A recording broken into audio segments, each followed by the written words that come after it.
A garrulous grandmother and a roaming bandit face off on a dirt road. A Bible salesman lures a one-legged philosopher into a barn. A traveling handyman teaches a deaf woman her first word on an old plantation. From her farm in rural Georgia, surrounded by a flock of pet birds, Flannery O'Connor scribbled tales of outcasts, intruders, and misfits staged in the world she knew best, the American South.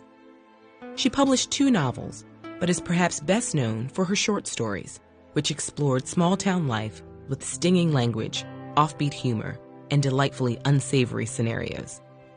In her spare time, O'Connor drew cartoons, and her writing is also brimming with caricature. In her stories, a mother has a face as broad and innocent as a cabbage. A man has as much drive as a floor mop, and one woman's body is shaped like a funeral urn. The names of her characters are equally sly. Take the story, The Life You Save May Be Your Own, where the one-handed drifter Tom Shiflett wanders into the lives of an old woman named Lucy Nell Crater and her deaf and mute daughter. Though Mrs. Crater is self-assured, her isolated home is falling apart.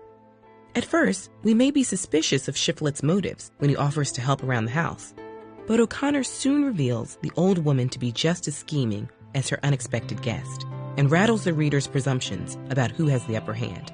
For O'Connor, no subject was off limits. Though she was a devout Catholic, she wasn't afraid to explore the possibility of pious thought and unpious behavior coexisting in the same person. In her novel, The Violent Bear It Away, the main character grapples with the choice to become a man of God, but also sets fires and commits murder. The book opens with the reluctant prophet in a particularly compromising position. Francis Marion Tarwater's uncle had been dead for only half a day when the boy got too drunk to finish digging his grave.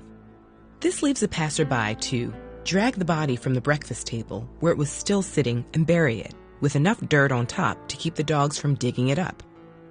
Though her own politics are still debated, O'Connor's fiction could also be attuned to the racism of the South. In Everything That Rises Must Converge, she depicts a son raging at his mother's bigotry. But the story reveals that he has his own blind spots and suggests that simply recognizing evil doesn't exempt his character from scrutiny. Even as O'Connor probes the most unsavory aspects of humanity, she leaves the door to redemption open a crack. In A Good Man Is Hard to Find, she redeems an insufferable grandmother for forgiving a hardened criminal, even as he closes in on her family. Though we might balk at the price the woman pays for this redemption, we're forced to confront the nuance in moments we might otherwise consider purely violent or evil. O'Connor's mastery of the grotesque and her explorations of the insularity and superstition of the South led her to be classified as a Southern Gothic writer. But her work pushed beyond the purely ridiculous and frightening characteristics associated with the genre to reveal the variety and nuance of human character. She knew some of this variety was uncomfortable, and that her stories could be an acquired taste, but she took pleasure in challenging her readers. O'Connor died of lupus at the age of 39, after the disease had mostly confined her to her farm in Georgia for 12 years. During those years, she penned much of her most imaginative work.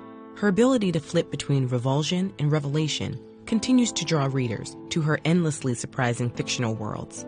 As her character Tom Shiflett notes, the body is like a house. It don't go anywhere, but the spirit, lady, is like an automobile, always on the move. Looking for your next book? Check out our TED Ed Book Recs list to get more reading recommendations.